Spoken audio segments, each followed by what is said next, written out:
ও নবী, তারপরও আমি তার সন্তান, আপনার কাছে দাবি আমার পিতার জানাজার ইমামতে আপনারই করা লাগবে।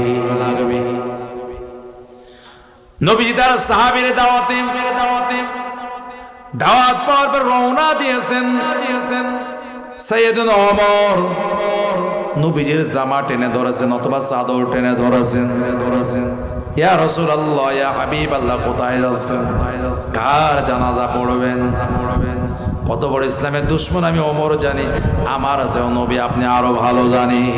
কোথায় যাচ্ছেন? জানাজা। ওমরের হাত ছড়িয়ে দিয়ে নবী বললেন, ওমর হাত ছেড়ে দাও, আমাকে যেতে দাও। তুমি কি জানো না আমার আল্লাহ আমাকে কি সার্টিফিকেট দিয়েছেন? তুমি জানো না? আমার আল্লাহ আমাকে বলেছেন, ওয়ামা আরসালনাকা ইল্লা রাহমাতাল লিল আলামিন। ও নবী, এই জগৎবাসীর জন্য আমি আপনাকে রহমত করে পাঠিয়েছি। এই পরিচয় আমার, তুমি ছেড়ে দাও। আমার আল্লাহ যতক্ষণ আমাকে ডাইরেক্ট নিষেধ না করবেন আমি জানাজা পড়াবো। চলো। নবীজি জানাজার ইমামতিতে দাঁড়িয়েছেন। ইমাম থাকলে পিছনে কি মুক্তাদি মুসল্লি আছে না? ইমাম শুধু একা জানাজা পড়ে না, পিছনে মুক্তাদিও থাকে। তা নবীজি যদি ইমাম হন, পিছনে যারা দাঁড়াইছে তারা কারা? আমাদের বাংলাদেশের লোক সব কি বলেন? নবীর সাহাবী সবাই, মোমেন যারা পিছনে সব নবীর। তাহলে আল্লাহর নবী ইমাম আর সাহাবীরা হলো মুক্তাদি।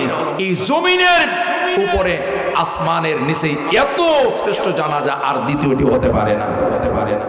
আমাদের বিভিন্ন সময় ঢাকা আছে, বিভিন্ন সময় আমরা দেখি বিভিন্ন এলাকায় প্রচুর লোক হয় জানা যায়। আর আমরা তখন বলি, ওরে সর্বনাশ, স্মরণকালের সেরা জানাজা, স্বাধীনতার ইতিহাসে এত বড় জানাজা আর হয়নি। আল্লাহ লজ্জায় পড়ে হলো একে জান্নাতে না দিয়ে পারবে না। নাউজুবিল্লাহ, একটু জোরে বলেন। আল্লাহর তো আর কোনো কাজ নেই। লোক দেখলে আর দেখে বলে না, এই এত লোক যখন জানাজা হয়েছে ওরে আর লাশ উঠানো লাগবে না, ওরে এখন আগে অগ্রিম মরার আগে জান্নাতে দিয়ে দেবে। এরকম হবে নাকি? বলেন এরকম হবে? আমরা তো ওইটাই তো প্রিন্ট মিডিয়া, ইলেকট্রনিক্স মিডিয়া, বিভিন্ন প্রচার মাধ্যমে যা বলে, ওরে সর্বনাশ অমুক সাহেবের জানা যায় এত লোক।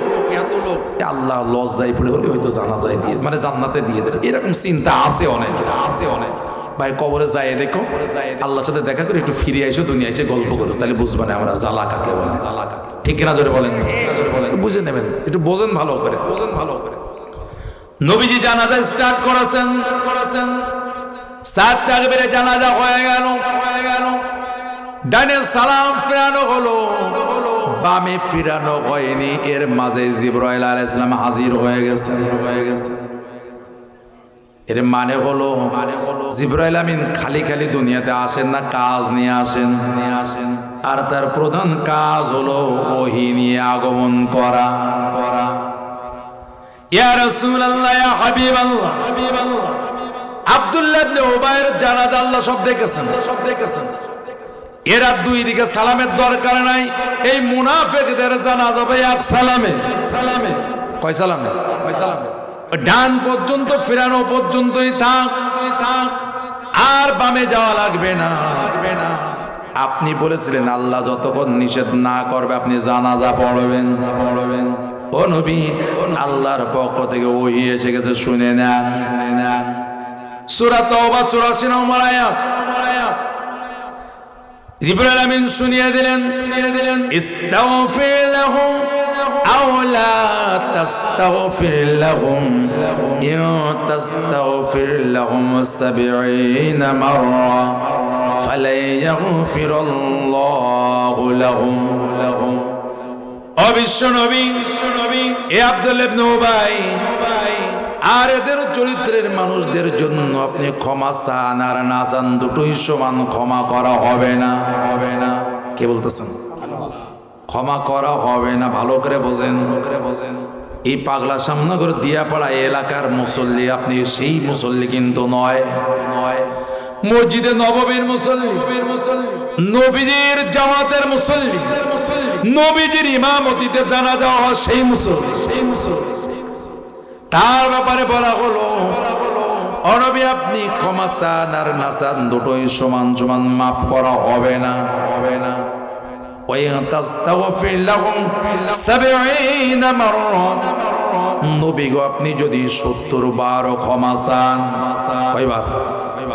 70 বার ক্ষমা চান, ফালাই ইয়াগফিরুল্লাহু লাহুম, আল্লাহ সিদ্ধান্ত নিয়েছেন কোশ্চিন কালেও এদের মাফ করা হবে না। নবীজির মুসল্লি, নবীজির মসজিদের মুসল্লি, নবীজির জানাজা পড়ানো মুসল্লি যদি নবীজির দুয়ায় মাপ না হয়, আপনারও আমারও যদি একই চরিত্র হয়, উপর উপর ইসলামের দরদ, ভিতরে ভিতরে ইসলামের বিদ্বেষ, উপরে একরকম ওয়াদা করা, ক্ষমতায় যাওয়ার পরে আবার ওয়াদা সব ভুলে যাওয়া, আল্লাহ বোঝেন না মনে হয় এটা। সৌদি আরব এটা বুঝতেন, কিন্তু এই বাংলাদেশের চালাকে আল্লাহ ধরতে পারতেছে না মনে হয়। কি বলেন আপনারা? না না না, আল্লাহ বাংলা একটু বুঝতে সমস্যা, তো এই যে আল্লাহ এটা মনে বুঝতে পারতেছেন। এরকম ঘটনা কি এরকম কথা বলেন ভাইরা আমার? আপনি উপরে আপনি সুবিধা পাওয়ার জন্য একরকম বসবে, বলবেন, আর সিয়াদ দখল হয়ে গেলে সব ভুলে উল্টা বলবেন। এই মুনাফিকের হিসাবও আল্লাহর কাছে কড়াই গন্ডায় নেওয়া লাগবে। আল্লাহর এই চরিত্র যদি, এর কারণে যদি আব্দুল্লাহ ইবনে উবাইয়ের মাফ না করা হয়, তুমি কিসির লাটের বাট হয়ে যাচ্ছে তোমার মাফ করা লাগবে? কথা বলেন? আরে তুমি কোন ঘাটের মাঝি? আব্দুল্লাহ ইবনে উবাই নবীজির মুসল্লি, তারে আমি মাফ করব না তাই ওয়াদা করলাম কোরআনে। তুমি কোন ঘাটের মাঝি যে তোমার দিকে বংশ পরিচয় দেখে, দলের নাম দেখে সালাম দিয়ে জান্নাতে দিতে হবে? তুমি কে? তুমি কে? আমার কথা কি একটু কষ্ট পাচ্ছেন আপনারা, তাই না ভাইরা আমার? এই জন্য সে আব্দুল্লাহ ইবনে উবাইয়ের চরিত্র নিয়ে জীবনযাপন করবেন, আর মরার আগে জান্নাতে যাওয়ার স্বপ্ন দেখবেন। এই খামোকায় মিথ্যে স্বপ্ন দেখার কোনো দরকার নেই। আপনার যদি ভালোই লাগে দুনিয়া কামাই করবেন, করে নেন, এরপরে চিরজীবনের জন্য জাহান্নামের হিসাব করে বসে থাকেন। এর দ্বিতীয় আর কোনো হিসাব করা লাগবে না। আর যদি মনে করেন না আমি জাহান্নামে জ্বলতে পারবো না, জান্নাতে যাওয়া দরকার, তাহলে জান্নাতে যাওয়ার সিলেবাসটা অন্তত দুনিয়া থেকে মেনে যাওয়া দরকার আছে। ঠিক না জোরে বলেন ভাই? নিজের বয়সকে প্রশ্ন করেন। 40, 50, 60, 65, 70 হয়ে গেছেন এখানে যারা আছি, আর কয়দিন? আইনামা তাকুনু ইদরিকুমুল মাউত, তুমি যেখানেই থাকো মৃত্যু তোমাকে পাকড়াও করবেই। ওলাও কুনতুম ফি বুরুজিম মুশাইয়াদা, সুদূর দুর্গই বাংকার বানায় যদি পালাও, তো বাংকার টাঙ্কারের ঠিকানা দরজা সব আজরাইলের মালাকুল মাউতের ভালো জানা আছে। এই বাংকারের ভিতরে মানুষ মরে না? কথা বলেন, মরে কি মরে না? আল্লাহ তো পরিষ্কার, আইনামা তাকুনু ইদরিকুমুল মাউত, যেখানেই লুকাও মৃত্যু সেখানে পৌঁছাবেই। যদিও সুদূর দুর্গের ভিতরে থাকো, কুল ইন্নাল মাউতাল্লাযী তাফিরুনা মিনহু ফাইন্নাহু মুলাকীকুম, ও বন্ধু আপনি মানব জাতিকে বলে দিন, মৃত্যু থেকে তোমরা পালাতে চাও, যেখানেই থাকো না কারণ মৃত্যু তোমাদের সাথে মোলাকাত করবেই। এটা শেষ কথা নয়। সুম্মা তুরাদ্দুনা ইলা আলিমিল গায়বি ওয়াশ শাহাদা, এই মৃত্যুটা শেষ কথা নয়। এরপরে এমন এক সত্তা, এমন এক রবের কাছে পাঠিয়ে দেওয়া হবে, যিনি তোমাদের প্রকাশ্যও জানেন, গোপনটাও জানেন। আমার গোপন আমার বাপ জানে না, মা জানে না, স্ত্রী জানে না, সন্তান জানে না, শুধু আমি জানি। আমি করেছি তাই আমি জানি, আর একজনও জানেন। তিনি কে? আরো 2 জন জানেন। তারা কে? সম্মানিত 2 জন ফেরেশতা, তারাও জানেন। সব লেখা হচ্ছে, রেকর্ড করা হচ্ছে। সেদিন ভিডিও চালিয়ে দেওয়া হবে বিশাল স্ক্রিনে। আল্লাহ পারবেন না কি বলেন? আমাদের সিসি ক্যামেরা তো কয়েক বছর আগে চালু হয়েছে। এই সিসি ক্যামেরা আল্লাহ সৃষ্টির আগে সিসি ক্যামেরা তৈরি করেছে। কোন কর্ম অন্ধকার আলো নেই, গোপন প্রকাশ্য নেই, সবই আল্লাহর কাছে প্রকাশ্য।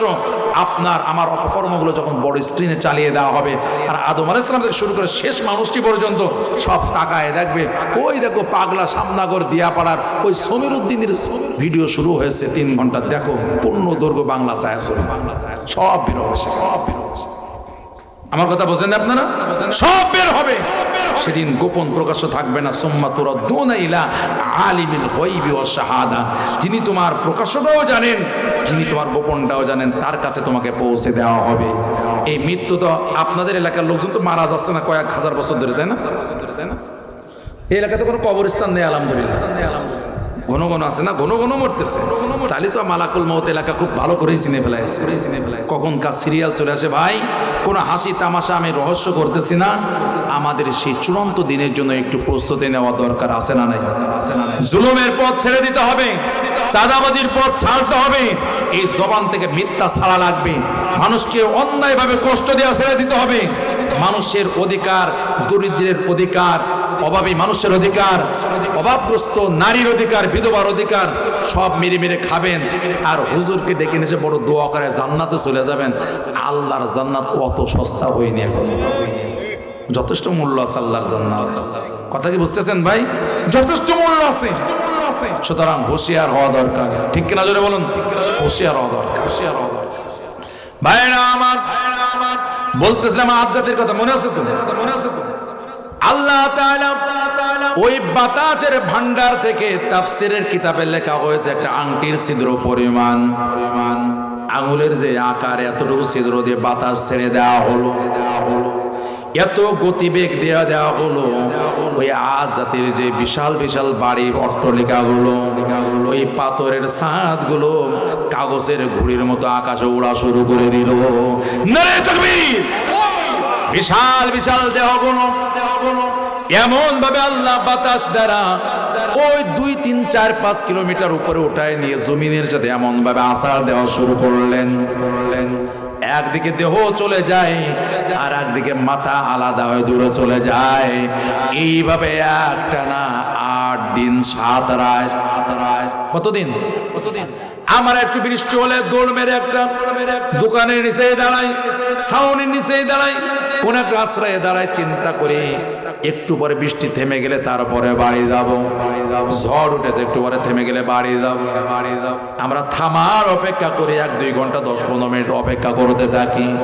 আল্লাহ বলেন না, সামান্য অবকাশ দেওয়া হয় নাই, একটানা 7 রাত 8 দিন তাদের উপরে ঝড় বায়ু চালিয়ে দেওয়া হলো।